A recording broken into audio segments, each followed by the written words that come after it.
Έρχονται λοιπόν και συζητάνε στη Βουλή κάποια πράγματα που είναι πραγματικά για τέλεια. Σας ανέφερα ένα χαρακτηριστικό εχθές για τα δάνεια των κομμάτων. Ένα άλλο που έγινε πριν από λίγες μέρες είναι για την χειραγώγηση που υπάρχει στην ελληνική δικαιοσύνη. Κάτι το οποίο γνωρίζουμε όλοι περίτρανα και που συνέβη ξεκάθαρα και με ποικίλους τρόπους στην περίπτωση των Ελλήνων εθνικιστών, στους εθνικιστές της Χρυσής Αυγής. Είχαν γίνει σημεία και τέρατα. Είδαμε να βγαίνουν στην δημοσιότητα βίντεο συνομιλίες του συναγωνιστή μας του Ηλία του Κασιλιάρη με τον γραμματέα της κυβερνήσεως τότε, όχι κάτι τυχαίο, με τον Παλτάκο, ο οποίος έλεγε ακριβώς τι έχει γίνει. Έχουν βγει στη δημοσιότητα διάλογοι που έφερναν αυτόν τον τυποτένιο, τον πρώην Πρωθυπουργό της Ελλάδος, του Σαμαρά, να συνομιλεί με δικαστικούς κύκλους και να δίνει εντολές για να φυλακιστούν χρυσαυγίτες αθώοι βουλευτές. Και σε αυτή την κουβέντα λοιπόν που έγινε, επειδή κανείς δεν μπορεί να κατηγορήσει κανέναν άλλον, ανοιχτά μες στη Βουλή πλην από εμάς, λέγανε άλλα λόγια να αγαπιόμαστε. Δεν ακούστηκαν ονόματα, δεν ακούστηκε τίποτα συγκεκριμένο, ακούστηκε ότι θα, τότε, εμείς, δεν και όχι. Αυτά που έχουν συνηθίσει τα χρόνια. Εμείς μιλάμε λοιπόν με ονοματεπώνυμα. Μιλήσαμε για παραδικαστικό κύκλωμα Σαμαρά, Αθανασίου, Δένδια, Ντογιάκου, Κλάπα, Δημητροπούλου, Κουταμάνη, όλοι αυτοί οι οποίοι εκπροσωπούσαν το διεφθαρμένο δικαστικό σύστημα. Και ευτυχώς που υπήρξαν κάποιοι αξιόλογοι δικαστές, ευτυχώς που υπήρξαν κάποιοι που τιμούν την αξιοπρέπειά τους, σαν τον Τερτσέτη και τον Πολουσοίδη παλαιότερα, και κράτησαν μια στοιχειώδη αξιοπρέπεια. Αυτά είναι τα ονόματα του παραδικαστικού κυκλώματος και όχι μόνο αυτά, και πολλά άλλα και πολλές άλλες περιπτώσεις που κανείς δεν θέλει να αναφέρει με ονόματα. Απλά όλοι μιλάνε γενικά και αόριστα, γιατί αυτό τους βολεύει.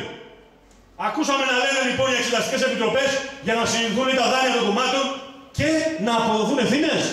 Δεν νομίζω, ούτε νομίζω κανείς από εσάς το περιμένει αυτό. Και να σας πω κάτι για να καταλάβετε πόσο ξεδιάτροποι είναι και πόσο κοροϊδεύουν.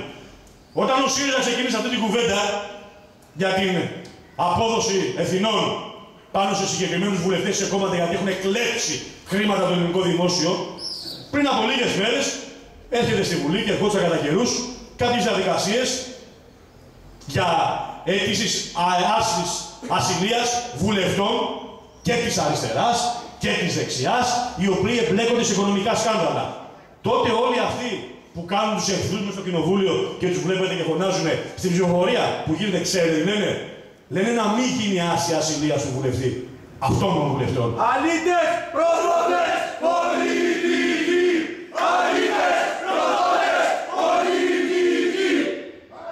Είναι οι ίδιοι λοιπόν που δεν δέχονται καν να πάει υπόθεση στη δικαιοσύνη.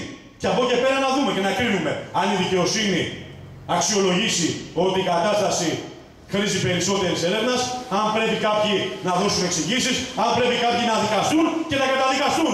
Αλλά αυτό οι εθνοπατέρες εντός εισαγωγικών του κράτους δεν το δέχονται και δίνουν συνεχώς ασυλία ο ένας τον άλλον. Και τολμάνε τώρα να μας δουλεύουν ότι θα ψάξουν να βρουν τι έχει γίνει με τα κόμματα για να κυνηγήσουν όλοι τα κόμματα. Τίποτα δεν θα γίνει. Σας λένε ψέματα, μας κοροϊδεύουν και προσπαθούν να μας κλείσουν τα μάτια.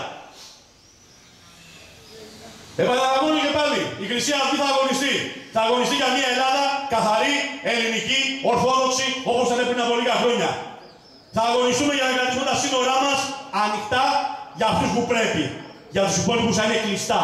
Και επίσης, με μια εθνική κυβέρνηση Χρυσής Αυγής, το λάθρομεταναστευτικό λύνεται πάρα πολύ εύκολα. Γιατί κάποιοι λένε ότι δεν λύνεται πλέον. Καταρχήν το άφησανε εσκεμμένα να φτάσει μέχρι εδώ για να έχουν τη δικαιολογία ότι δεν λύνεται.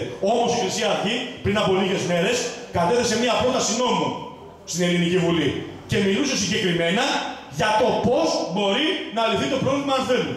Πρώτον, θα συλλαμβάνονται όλοι αυτοί που κάνουν τις μετακινήσεις των λαθρομεταναστών, όλοι αυτοί οι δουλέμποροι θα συλλαμβάνονται και θα είναι το αδίκημα για ισόβια κάθεξη. Δεν θα πέσουμε.